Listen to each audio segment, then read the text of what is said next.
Doutor, eu tenho 2 cirurgias para fazer. Será que eu não posso fazer as 2 cirurgias na mesma anestesia? É claro que pode. Não vê a mulherada da plástica aí que faz logo 3 cirurgias de uma lambada? Agora, quem gosta de saber dos detalhes, é só ficar no vídeo.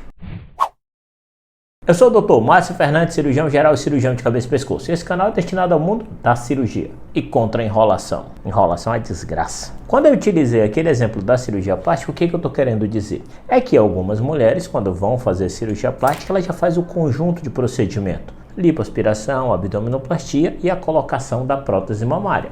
São 3 procedimentos cirúrgicos. E demora, viu? E se nós formos analisar, o índice de mortalidade de uma cirurgia plástica é extremamente baixa. Porque claro que eles também têm um excesso de cuidado. Se você tem cuidado, se você tem responsabilidade, é claro que a mortalidade é baixa. Agora vamos, por outro lado, falar das questões funcionais. Ou seja, uma pessoa que adoeceu, tem uma doença que lhe causa dor ou que tem um risco de morte, como é o caso de uma pedra na vesícula ou um câncer, e ele precisa operar para sobreviver. Se a mulher faz a cirurgia plástica com os 3 procedimentos, por que o paciente não pode fazer as 2 cirurgias juntos? E aí entram alguns probleminhas e algumas variáveis que nós temos que analisar. E a primeira das variáveis que nós vamos abordar é: quantas equipes vão participar do procedimento? Você tem 2 cirurgias para realizar. Serão 2 equipes cirúrgicas diferentes? Porque se são 2 equipes, começam a aparecer problemas a mais. E eu separei algumas variáveis que dificultam a realização de procedimentos múltiplos durante a mesma anestesia, como é feito na cirurgia plástica.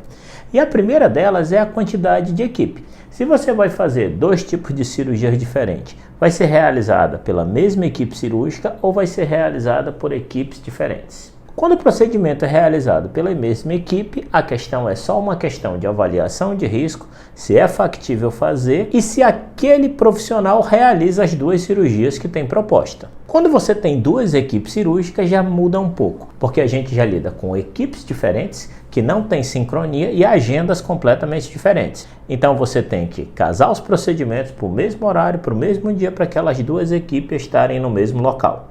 Já começa a dificultar. A outra questão é que, dependendo dos profissionais que esse paciente escolheu, digamos que a equipe cirúrgica que vai operar um determinado tipo de cirurgia trabalha em um determinado hospital e a outra equipe da preferência dele ou um médico de confiança trabalha em um hospital completamente diferente. Quem que vai para o hospital de quem para fazer a cirurgia? Mais problema. Uma outra coisa também que pode acontecer é a preferência do profissional. Tem profissionais que não gostam de fazer cirurgias associadas.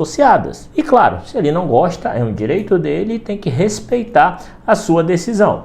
Logo, se ele não tem essa possibilidade, mais um problema. E outras questões também que nem passa pela cabeça do paciente. Muitas vezes, algumas pessoas têm muita dificuldade de trabalhar em equipe por um bem comum.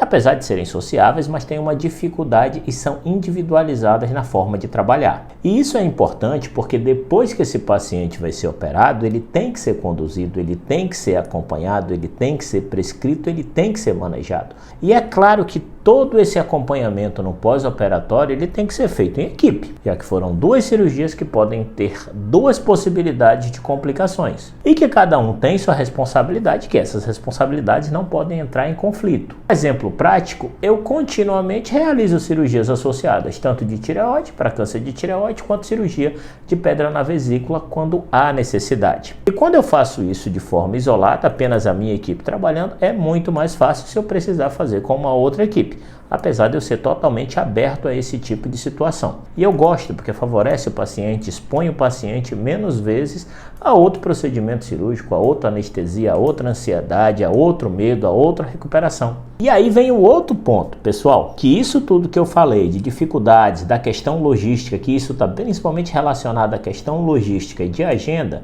Agora imaginem vocês relacionarem em 2 vertentes, SUS versus particular.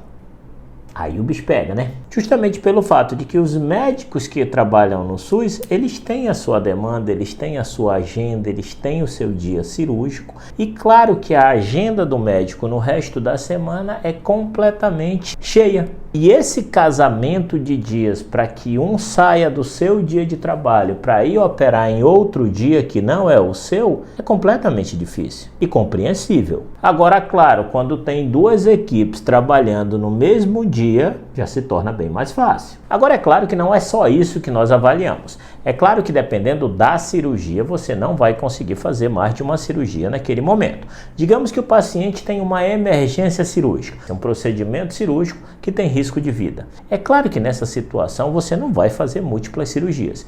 Ah, doutor, meu apendicite está estourado, faça logo a vesícula. Não, porque aí a prioridade é tratar a emergência cirúrgica. Você não vai pensar em fazer nada além daquela emergência cirúrgica, porque aquela emergência cirúrgica já tem coisa demais para complicar. E aí você não vai adicionar mais um processo inflamatório, mais uma recuperação na vida daquele paciente, que nós estamos querendo salvar. Se você está tratando uma pessoa muito idosa ou com muitas doenças associadas, onde seu teto cirúrgico é extremamente limitado, é lógico que você não vai aumentar a exposição dessa pessoa a um tempo cirúrgico muito maior, porque você vai ter complicação e aumento do risco de morte desse paciente. Vocês conseguiram entender? Então não é só uma questão logística de casar agendas, mas também é uma questão do paciente, do tipo de cirurgia que ele vai fazer e principalmente do estado de saúde dele.